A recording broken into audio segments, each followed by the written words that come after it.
Bien, nous allons donc maintenant écouter Patrick Kessel. Vous avez tous reçu le petit carton d'invitation qui résume une vie déjà longue au service du public, des citoyens et de l'État. Patrick a exercé d'abord des activités de journaliste. Je crois que c'est d'ailleurs à ce moment-là que j'ai pu te rencontrer à l'Assemblée nationale. Mais il a poursuivi ensuite sa carrière au sein de 2 ministères successifs, s'est beaucoup intéressé aux problèmes de la formation professionnelle. Bref, une vie très largement remplie. Il a également présidé une association philosophique de première importance.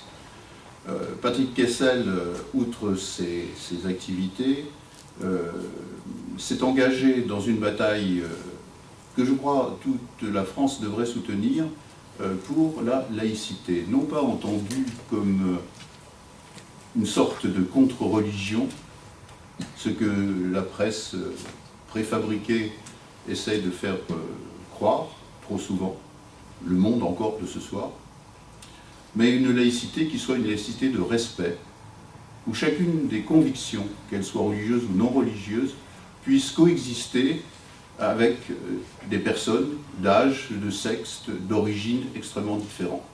C'est une action pour la paix.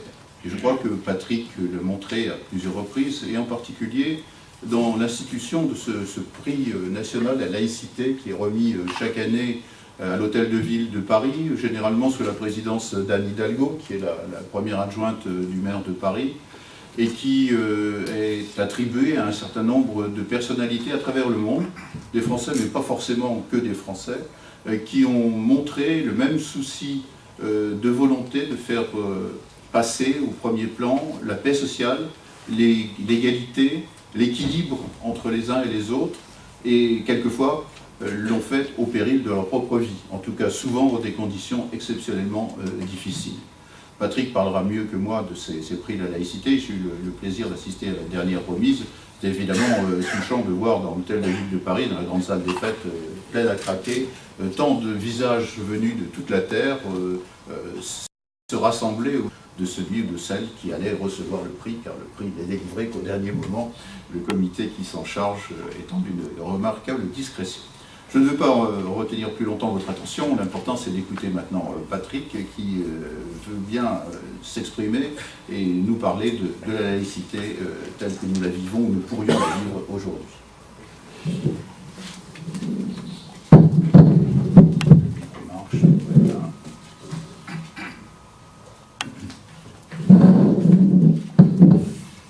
Bien, mes chers amis, bonsoir.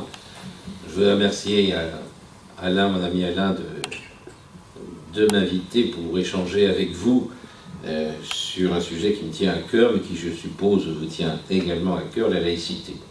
Je voudrais vous dire aussi plaisir que j'ai à me retrouver au cercle Arthur Chaussy, parce que je disais il y a un instant en aparté, Chaussy fut un grand personnage qui accompagna notamment la résistance, et mon père fut à un moment donné à la responsabilité du réseau Hector à Brie-Contrebert.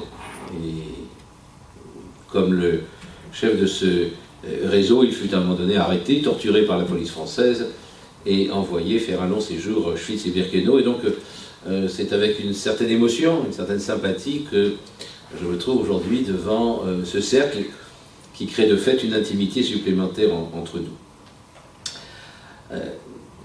Je vais essayer de ne pas être trop long. J'ai promis à Alain que je ne dépasserai pas 3 heures, donc soyez tranquille, je ne raterai pas le dernier métro. Et je serai contraint par moment d'emprunter des raccourcis, et donc vous ne m'en voudrez pas, et nous aurons l'occasion éventuellement d'en débattre tout à l'heure. Lorsque nous avons choisi cette date, nous n'imaginions pas que ce débat allait être autant porté par l'actualité. Pour certains, la laïcité, c'est un truc de vieux schnock, de sénateurs du siècle passé, qui sent un peu la naphtaline. Les questions étaient censées avoir été réglées, il n'y avait plus de raison d'en parler. Puis nous avons pu constater à quelques-uns, année après année, à un moment donné, dans une certaine solitude, nous avons mené les batailles pour reconquérir le terrain, et aujourd'hui on se rend compte que, en ce moment même, dans les jours qui viennent de ce passé, la laïcité est à nouveau largement menacée. Il suffit de lire le Monde de ce soir, qui célèbre comme une victoire de la liberté religieuse la décision de justice concernant la crèche Babilou. Nous en reparlerons dans un instant, si vous le voulez. Cela montre bien que l'ennemi, ce n'est pas que le cléricalisme, comme disait Gambetta. Je dis bien cléricalisme et pas la religion. Et nous en reparlerons aussi tout à l'heure. Mais qu'aujourd'hui, la pensée selon laquelle la question de la laïcité serait dépassée a gagné des milieux bien pensants. Et nous avons fort à faire. Les amendements sur la loi Carle, peut-être certains ont-ils suivi, mais ils en reparleront tout à l'heure. La loi Carle, c'était une loi sous Sarkozy qui a mis à parité le financement public entre écoles publiques et écoles privées. Nous avons encore 1000 communes en France sans école publique, mais sous l'ancienne présidence de la République. Donc je ne juge pas ici, par ailleurs, cette politique, certains d'entre vous ont parfaitement le droit éventuellement d'avoir soutenu et d'aspirer à son retour, mais il faut savoir qu'il y a eu des lois, il y a eu un certain nombre d'attitudes, de décisions, de comportements dont je parlerai qui ont largement contribué à affaiblir la laïcité, notamment cette loi Carle. Le nouveau président de la République avait pris l'engagement de revenir sur ce sujet, et nous savons la bataille qui se livre au sein du groupe parlementaire et de l'Assemblée. Les choses ne vont pas de soi. Il est facile de défendre la laïcité dans une assemblée comme celle de ce soir, où l'on va parler philosophie, idéologie, humanisme, droits de l'homme. Ça ne mange pas de pain, tout le monde est d'accord là-dessus, presque. Même l'extrême droite, vous allez voir dans un instant, est d'accord là-dessus. Mais lorsqu'il s'agit de la traduire dans des actes, concrètement, dans des textes, alors les choses se complexifient, et je parlais de résistance tout à l'heure. Il serait bien que le souffle de la résistance, de temps en temps, imprègne aussi nos élus. L'actualité, c'est en Turquie. Hier, où, vous savez, c'est un des seuls pays de tradition majoritaire, pratiquement exclusive musulmane, où une certaine tradition laïque était en place. Depuis hier, c'est l'autorisation qui est donnée du port de la burqa dans les universités, dans les lieux publics, alors que la Turquie, d'Atatürk était une Turquie qui était le seul pays à avoir adopté des lois laïques. C'est ce soir, aux Maldives, où un père, après avoir violé sa fille, vient d'être, non pas condamné par les autorités religieuses, mais dont la fille vient d'être condamnée. Il a violé sa fille a fait procès, c'est la fille qui est poursuivie. Il y a, pas plus tard qu'hier, au Brésil, de la même façon, des évêques sont montés en ligne pour accabler une jeune femme qui avait été violée et qui poursuivait en justice son violeur et qui s'est vu accusé de ne pas avoir respecté la loi de Dieu en ayant pratiqué un avortement quelques années auparavant. Et d'une certaine façon, c'était une justice divine qui s'abattait sur elle. Je ne vous raconte pas des histoires datant du Moyen-Âge, de sorcellerie, je vous raconte des histoires d'intolérance. Alors bien sûr, quand je parle, comme je viens de le faire, en citant ici des autorités islamiques ailleurs, des autorités ecclésiastiques, il ne s'agit en aucune sorte de porter atteinte à la foi, et notamment à celle que certains d'entre vous peuvent avoir. Ce n'est pas la foi qui est en question. Et j'aurai l'occasion de le dire dans un instant, la laïcité n'est pas anti-religieuse. Elle ne se préoccupe pas du fait religieux. Elle ne s'intéresse pas de savoir si Jésus réellement a ressuscité. Elle ne s'intéresse pas de savoir si les flots de la mer se sont ouvertes à l'incantation de Moïse pour laisser sortir le peuple hébreu de l'enfer de Pharaon. Elle ne se préoccupe pas de savoir si Mahomet montait sur une jument blanche jusqu'au ciel à partir du rocher de Jérusalem. Ça, c'est le problème des croyants. La laïcité, elle s'occupe du monde ici-bas. Elle s'occupe des hommes, des femmes et de leur liberté de conscience. Donc si à un certain moment, mes propos peuvent vous paraître un peu fermes, parce que je vais emprunter des raccourcis, qu'en aucune sorte, ils ne soient interprétés comme une forme de critique de la foi, chacun est libre de croire ou de ne pas croire, chacun doit régler la question que nous avons tous à régler, celle de notre attitude face à la mort. Nous sommes tous des êtres mortels.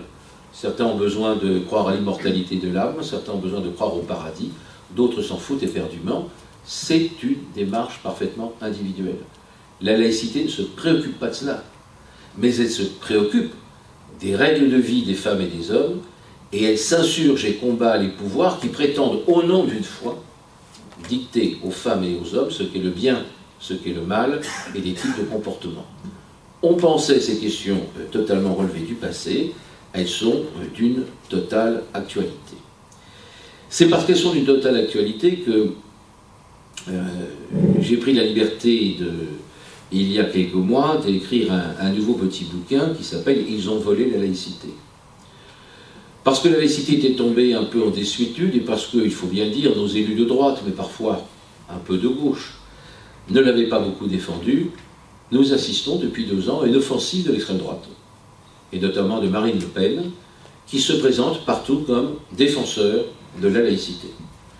Ses premières déclarations remontent à décembre 2011, puis à septembre 2012, où elle explique en gros que eh bien, c'est le Front National et c'est l'extrême droite qui se font les défenseurs de la laïcité. On aurait envie d'en rire, car nous savons tous ici l'histoire et le passé de ce courant de la politique française, qui a toujours été anti-républicain, anti-laïque, et disons-le ouvertement réactionnaire, quand il n'a pas, de près ou de loin, pour la plupart d'entre eux, collaboré aux heures les plus noires de l'histoire de notre pays. Et c'est parce que il me paraissait absolument inacceptable qu'il fallait pousser un coup de gueule pour attirer l'attention du politique sur ce véritable hold-up, c'est pourquoi j'ai appelé ce livre « Ils ont volé la laïcité », et savoir pourquoi nous en étions là. Et nous ne serions pas dans une telle situation si justement les élus de la République, depuis une trentaine d'années, avaient véritablement fait, que les élus me pardonnent, je l'ai dit, j'emprunterai quelques raccourcis, mais si les élus avaient vu la montée du danger et avaient pris les mesures pour défendre la laïcité. Alors peut-être quelques mots d'abord pour revenir sur cette laïcité dont tout le monde parle, pour dire tout et son contraire, et la confusion est parfois telle justement qu'elle permet à l'extrême droite de tenter de récupérer ce thème. Nous savons bien évidemment que lorsque l'extrême droite tente de récupérer la laïcité, cela n'a qu'un objectif, stigmatiser les musulmans qui vivent sur notre territoire, mener une bataille contre l'immigration pour souder contre cet adversaire et pour exploiter les difficultés sociales de plus en plus lourdes dans notre pays. Ça ne signifie pas qu'il n'y a pas de problème aujourd'hui dans la pratique, avec un certain nombre de pratiques d'une petite partie de la communauté musulmane, et qu'il n'y a pas de vrai problème face à des mouvements intégristes qui sont aussi présents et qui tentent de traiter la situation. Mais nous verrons que il ne faut pas nier le problème. Ce n'est pas en cassant le thermomètre que l'on soigne la fièvre, mais que ce n'est certainement pas en laissant Madame Le Pen et à ses sbires récupérer la laïcité que nous trouverons des solutions. D'abord donc ce qu'est et ce que n'est pas la laïcité. Elle a été rudement attaquée ces dernières années, notamment par les pouvoirs religieux, en disant la laïcité, c'est anti-tolérant et c'est anti-religieux. J'ai essayé de montrer que la laïcité ne se positionne pas sur les thèmes religieux, et je voudrais montrer que l'intolérance, quand même, elle est présente dans tous les pays où le pouvoir politique et le pouvoir religieux sont confondus. Partout où un pouvoir religieux est en place, il s'exprime en limitant la liberté d'expression des autres religions, et le plus souvent en limitant la liberté d'expression des femmes. Car ce sont quand même les femmes qui sont toujours, systématiquement, les principales victimes de l'attitude cléricale, qu'elles soient musulmanes, dans des pays comme l'Arabie Saoudite, où les femmes n'ont pas le droit de conduire, dans des pays comme l'Iran, dans des pays en ce moment où se déroule un mouvement social et politique que nous avons soutenu depuis le début, le printemps arabe, mais où nous espérons qu'il ne va pas se transformer en hiver islamiste, quand on voit qu'il faut se battre, et notamment les femmes comme toujours en première ligne, en Tunisie et en Égypte, pour que la constitution qui va être mise en place garantisse l'égalité des droits entre hommes et femmes. Et c'est pas joué, nous sommes plutôt sur le reculoir en ce moment. Donc je veux montrer par quelques exemples que ce n'est pas la laïcité qui est intolérante, que ce sont le plus souvent les pouvoirs religieux, et encore une fois, je sépare bien la question des pouvoirs religieux de la foi qui relève de la conscience individuelle. Qu'est-ce que c'est que la laïcité? pour essayer d'être simple. C'est une philosophie, c'est un parti pris de la vie. Ce n'est pas neutre. Ce n'est pas que la neutralité. On dit la laïcité, c'est la neutralité de l'État. Non, ce n'est pas seulement la neutralité de l'État. C'est une idée qui nous vient de l'Antiquité grecque, la citoyenneté, et qui a été portée par la philosophie des Lumières. C'est une idée centrale de la Révolution française. De quoi s'agit-il en gros? On peut dire, et là j'emprunte encore un raccourci, et les historiens, s'il en est ici, me pardonneront, on peut dire qu'avant la Révolution française, la société est organisée en ordre, en caste. La société, c'est un ordre aristotélicien, c'est une pyramide. Le roi est l'expression de la volonté de Dieu. Je vous rappelle que le roi, au moment du couronnement, est censé faire des miracles au moment de son couronnement à Reims, parce qu'il est porteur d'une volonté divine. Et il fait en sorte que la société se reproduise toujours à l'identique. Les femmes et les hommes sont condamnés sur terre à une longue vallée des larmes et à gagner leur part de paradis pour plus tard. Chacun est arrivé à sa place. Le fils d'agriculteur, ou de paysan, on disait à l'époque, sera paysan. Le fils de commerçant sera commerçant. Le fils de notable sera notable. Et je dirais, si vous me permettez ce petit soupçon d'impertinence, c'était autorisé à l'époque, le fils de prêtre est prêtre. On est dans une société où chacun est déterminé par sa naissance. Et celui qui conteste cet ordre est brûlé en place publique.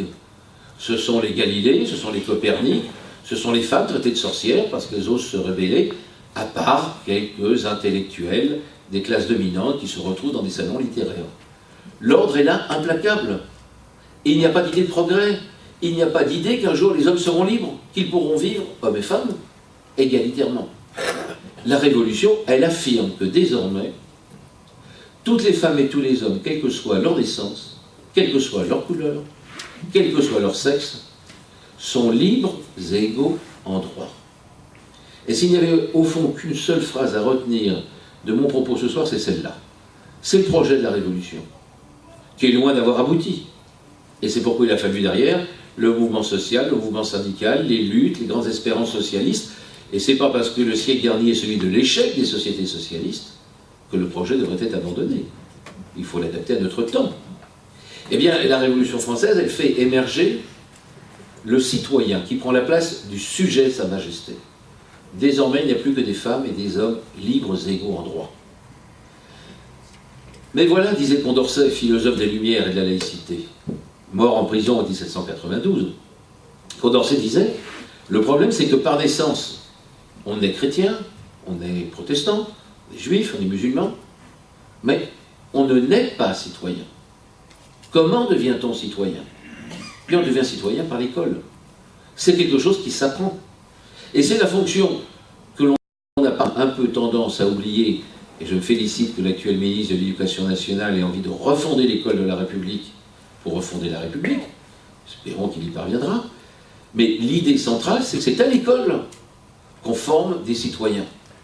On apprend à lire et à compter, on apprend à maîtriser les outils de la pensée pour penser seul, pour penser libre, pour devenir une femme et un homme libre, pour choisir de croire en un Dieu ou de ne croire en aucun, de choisir une religion, d'en changer, de ne pas en avoir. On choisit ses convictions politiques. C'est à l'école, par le savoir, par la maîtrise des savoirs, que l'on apprend à devenir un citoyen ou une citoyenne. D'où la fonction centrale de l'école, et d'où ce combat des années 1792 jusqu'à 1905, et qui continue encore aujourd'hui, pour faire en sorte que l'école soit indépendante des pouvoirs partisans, qu'ils soient politiques ou qu'ils soient religieux. Or, avant la Révolution française, l'Église tient tout en main. Elle tient l'état civil, elle tient le calendrier, elle tient l'école, elle tient les soins. Et donc, une longue bataille politique va s'engager pour séparer l'Église et l'État. Victor Hugo disait « l'Église chez elle, l'État chez lui ». C'est là qu'apparaît le concept de laïcité. Pour que l'école puisse véritablement former des enfants, pour en faire des citoyens, pas pour en faire des petits blancs, des petits noirs, des petits jaunes, des petits rouges, des communistes, des socialistes, des radicaux, des gens de droite, pas pour en faire des croyants ou des incroyants, pour en faire des femmes et des hommes libres, qui choisiront par eux-mêmes ce qu'ils veulent, eh bien il a fallu inventer le principe de laïcité, de séparation. C'est ça la laïcité à l'origine, c'est l'héritage total des Lumières, c'est la garantie fondamentale de la liberté de conscience pour les enfants, de la liberté de leur formation, et ensuite de la liberté pour nous adultes. C'est l'espace public séparé, pour que les soins soient ouverts à chacune et à chacun, non pas en fonction de vos origines ou de votre religion ou de votre couleur, mais en fonction de vos droits que la citoyenneté a permis de conquérir. Nous sommes bien dans un espace de profonde liberté, et c'est l'idée fondamentale de la laïcité. Le problème, c'est que les batailles n'ont jamais totalement été achevées, et que on s'est trouvé au cours des ans avec des régressions importantes. Depuis la libération, nous avons assisté, bon an, mal an, à toute une série de lois qui ont remis en question le principe de séparation des églises et de l'État, des financements publics et privés. Les lois de Bray, les lois Germer, les lois Karl. Nous sommes dans un système qui, petit à petit, a remis en question les acquis de cette séparation. Et nous avons vu depuis une trentaine d'années, à travers la pensée postmoderne, à travers, nous reviendrons si vous voulez sur ces sujets, mais je ne veux pas être trop long, nous avons assisté à la montée du communautarisme. Au lieu de l'idée d'une citoyenneté universelle, d'une fraternité entre tous les citoyens, quelles que soient leurs origines, leurs couleurs et leurs convictions, c'est petit à petit substitué une idéologie communautariste. Les jeunes aujourd'hui ne se définissent plus comme citoyens français. Ils sont blacks, blancs, beurs, reux. Ils sont d'abord définis par une communauté. Et petit à petit, la droite, mais aussi parfois par son apathie coupable, une partie de la gauche, ont favorisé cette montée du communautarisme. Tant et si bien qu'en 2006, un rapport que vous pouvez consulter sur Internet, réalisé par une quinzaine d'inspecteurs généraux de l'éducation nationale, dit rapport Aubin, OBIN, a fait un constat dramatique de la situation dans les écoles publiques, de la montée des communautarismes, des enfants qui vivent en communautés séparées, qui mangent à des tables séparées, qui exigent des cuisines séparées, qui contestent le rôle de l'instituteur, qui contestent le contenu parfois des enseignements, de l'histoire, de la philosophie, où des petites filles ne peuvent plus aller à des cours de biologie, ne peuvent plus aller à des cours d'éducation physique. Bref, on a assisté à la montée d'une idéologie qui fait qu'on renvoyait les enfants, comme les adultes, à des systèmes de communauté. Au lieu de se définir comme citoyens avec l'égalité des droits et des devoirs, petit à petit, on a vu émerger dans le pays des revendications identitaires où l'on demandait qu'il y ait des dérogations à la loi commune en fonction de son origine et parfois des droits spécifiques. Et on a abouti sur les signes religieux à l'école, sur l'affaire de la burqa, sur la situation catastrophique que souligne le rapport Aubin dans les hôpitaux, où on se trouve dans les hôpitaux publics, mais ce n'est pas politiquement correct de le dire, mais je ne suis pas venu parler politiquement correct, où on se trouve avec des situations en justice, dans la gendarmerie, dans l'armée, dans les hôpitaux, dans l'école, avec des communautés qui revendiquent en tant que telles, sur leur lieu de travail, des pratiques qui sont des pratiques qui devraient rester de l'ordre du privé. Vous avez dans les hôpitaux publics des maris qui viennent avec leurs femmes et qui refusent de quitter le cabinet lorsque la femme est auscultée, qui refusent que tel médecin soit leur femme parce que l'origine sémantique du patronyme laisse entrevoir qu'ils appartiennent à une autre communauté d'origine. Racisme, antisémitisme font de nouveau leur retour dans les espaces publics, et face à cela, il est évident que la classe politique n'a pas tout à fait répondu aux attentes. Pourquoi ?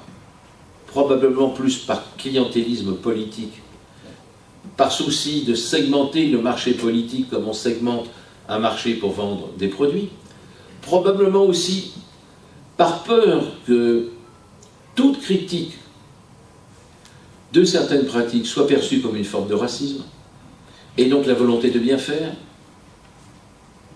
j'ai dit tout à l'heure en citant un ancien président de la République, le mal qui a pu être fait à la laïcité, c'est sûrement en croyant bien faire que certains maires de grandes villes socialistes ont fait des horaires réservés pour des femmes en burqa dans les piscines. Mais à l'arrivée, on assiste à des systèmes de discrimination qui deviennent absolument ingérables, parce que chaque communauté revendique, là pour les femmes en burqa, demain pour les gros, troisièmement pour les maigres, quatrièmement pour les bangs, et on arrive aujourd'hui à l'affaire de Babilou, qui est une crèche de la région parisienne, qui est dirigée par une femme épatante à laquelle je veux rendre hommage, Natalia Baleato, militante sociale au Chili, du temps de la dictature, arrêtée, torturée, qui part en exil en Argentine, arrêtée, torturée, elle vient en France, elle s'installe dans la banlieue parisienne, elle monte une crèche ouverte 24 heures sur 24, qui s'adresse aux femmes les plus déshéritées, qui fait de l'alphabétisation, de la formation, du soutien. Et à un moment donné, une des collaboratrices qui est chargée de l'accompagnement des enfants dans les voyages en dehors de cette crèche, cette femme revient avec le voile islamique. Elle lui dit, tu viens avec le voile, tu repars avec le voile, mais quand tu t'occupes des enfants, il n'y a pas de signe religieux, parce qu'il faut respecter la conscience des enfants. L'affaire a été en justice, elle a été en appel, la crèche a gagné. Hier, la Cour de cassation a cassé la décision, et Le Monde titre « Victoire de la liberté religieuse ». C'est-à-dire que nous allons nous retrouver de plus en plus, car c'est un verrou qui vient de sauter et qui est très grave, nous allons nous retrouver de plus en plus avec des revendications communautaristes, avec des espaces publics pour musulmans, pour juifs. On ne parlera pas des agnostiques, des athées et des incroyants qui, eux, n'existent plus dans ce débat, et on va se retrouver avec des systèmes de communauté, comme on voit aujourd'hui que le vivre ensemble qu'on nous vend est un faux vivre ensemble, car on le voit bien dans les quartiers. Ce sont des ghettos accolés, alors que notre philosophie républicaine, c'est au contraire la rencontre, et je dirais presque, même si ça ne plaît peut-être pas à tout le monde, l'évolution vers un métissage des cultures de rencontre et de fraternité, de mélange, et pas de retour sur soi. Alors, les responsabilités de cette situation, je l'ai dit, mais je veux juste un petit peu développer en 5 minutes. C'est vrai que les 5 dernières années de la présidence de M. Sarkozy n'ont rien arrangé. Lorsqu'il s'est rendu, vous vous souvenez, à Latran, pour dire que le prêtre était mieux placé que l'instituteur pour enseigner la morale et l'éthique républicaine. Bah, qu'on songe, le président de la République qui a en charge principalement la responsabilité de l'école publique et qui va dire, il est libre, lui, d'aller au culte comme il veut, mais qui va dire que le prêtre est mieux placé que l'instituteur, c'est la négation de tout ce qu'ont été les républiques depuis la Révolution française. Lorsqu'il a plaidé pour les racines essentiellement chrétiennes de la France, lorsqu'il est allé à Riyad, où les femmes n'ont pas le droit de conduire, et il a dit que la morale laïque est affaiblie parce que dépourvue de transcendance. Ce sont quand même des mots lourds qui signifient clairement, alors, la politique, l'opportunisme politique, le clientélisme, conduisent tout le monde à faire donner des coups de canif. Mais là, ce n'est plus des canifs, ce sont des guillotines dans les principes fondateurs de la République. Je pourrais donner de nombreux autres exemples sur la tentative de réforme du préambule de la Constitution, qu'heureusement Mme Simone Veil a empêché, la tentative de réforme du Conseil économique et social, où il s'agissait de créer des collèges de communautés. C'est comme certains le revendiquent.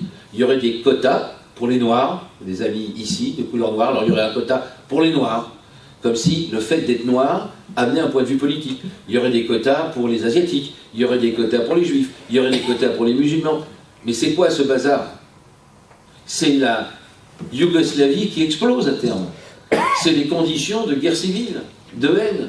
C'est pas la fraternité, alors que nous cherchons au contraire à intégrer dans la citoyenneté des femmes et des hommes issus de cultures différentes en fraternité. Je pourrais continuer ce long poème à la Prévert pour décliner les régressions des années passées. Je dirais aussi, par courtoisie plus succinctement, qu'une certaine apathie de la gauche a favorisé aussi le fait que nous puissions assister à de telles régressions.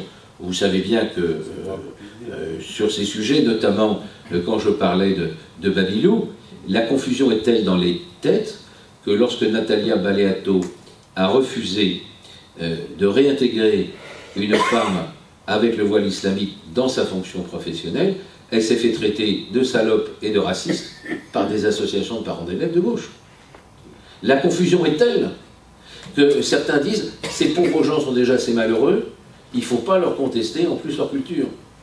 Et les laïcs disent « ces gens ont en effet un passé, une origine douloureuse et une situation sociale catastrophique, raison de plus pour donner les moyens de les intégrer dans la République comme des citoyens égaux et pas comme des citoyens différents ». La différence des droits, disait Régis Debray il y a 30 ans, la différence des droits, pardon, le droit à la différence débouche toujours sur la différence des droits. Il ne faut pas lâcher sur le thème de l'égalité des droits et des devoirs. Si nous acceptons qu'il puisse y avoir des droits différents en fonction de nos origines, alors nous revenons à des sociétés d'ancien régime. Alors nous allons vers des sociétés d'affrontement et de haine sociale, comme on le connaît dans beaucoup de pays. La gauche avait fait pas mal d'accommodements. Le candidat François Hollande s'est engagé très fermement pendant sa campagne sur la laïcité, a pris beaucoup d'engagements, notamment de revenir sur un certain nombre de dispositions de la loi Carle, notamment d'intégrer les principes de la loi 1905 dans la Constitution. Si vous souhaitez, nous reviendrons tout à l'heure sur ce sujet. D'un mot, la laïcité d'un point de vue juridique en France, elle n'est précisée qu'à 2 endroits. Elle est précisée dans le préambule de la Constitution, mais on dit que la République est laïque. Démocratique, sociale, qu'elle est laïque. Mais on ne dit pas ce que c'est que la laïcité. Donc ça laisse libre cours aux interprétations. Et en 1905, les députés, après 10 ans de débat, ont voté une loi qui, contrairement à ce qu'on veut faire croire aujourd'hui, est une loi de conciliation, est une loi de fraternité.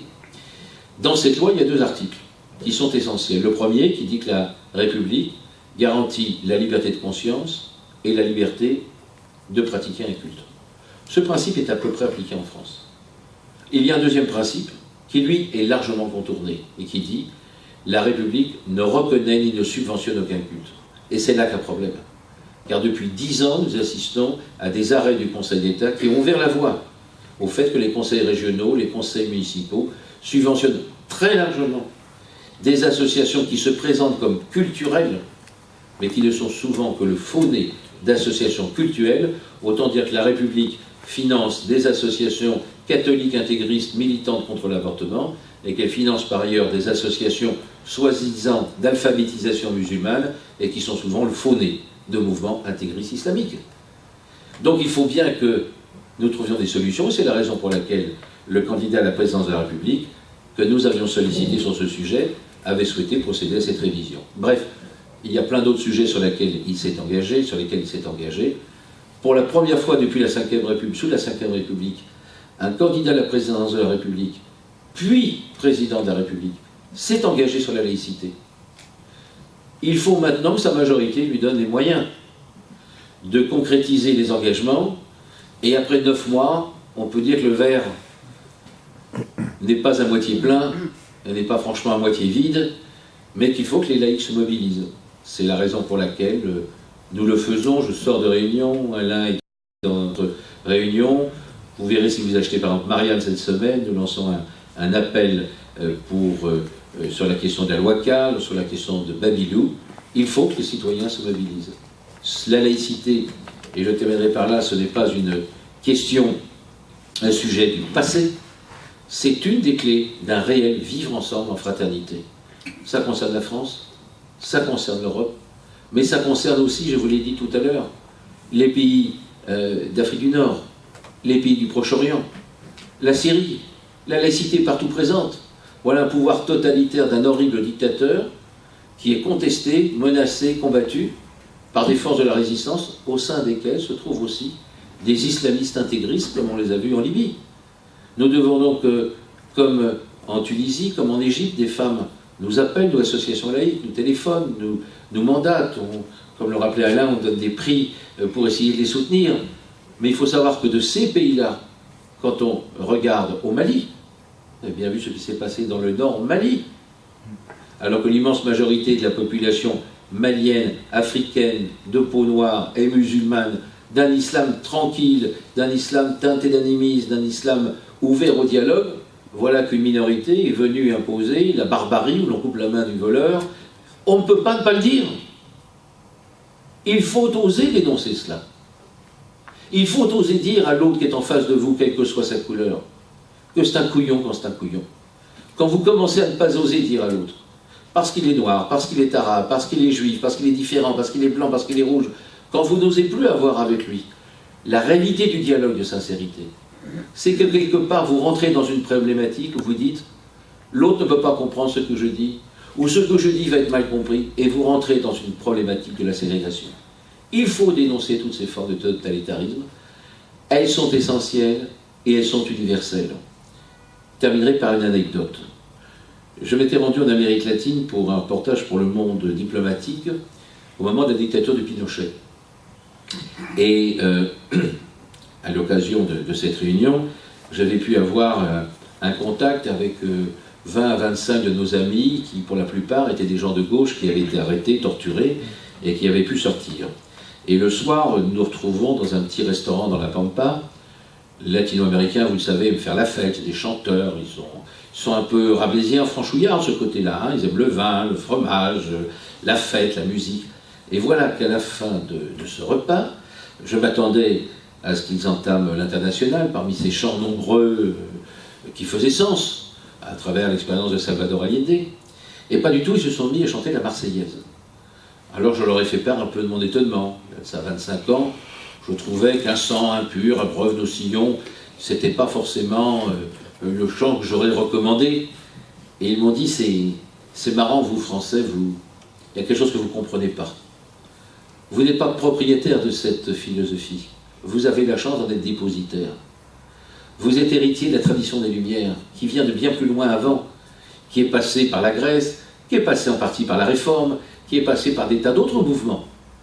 Vous êtes dépositaire, et quand nous, en Amérique latine, au fond du fond de l'obscurité, face à la dictature, lorsque nous chantons la Marseillaise, nous chantons les droits de l'homme, nous chantons la laïcité, nous chantons l'égalité des hommes et des femmes, nous chantons la liberté absolue de conscience. Alors, ne perdez pas cela, pas seulement pour vous, parce que nous, dans l'ombre, quand nous regardons vers la lumière, nous regardons vers vous, pas vers les franco-français, mais vers cet universalisme républicain et laïque qui est la force de la France qui est aimée dans le monde. C'est cela qui motive mon engagement pour la laïcité et j'en suis, en tout cas je l'espère, convaincu que ce message, vous le partagez. Merci.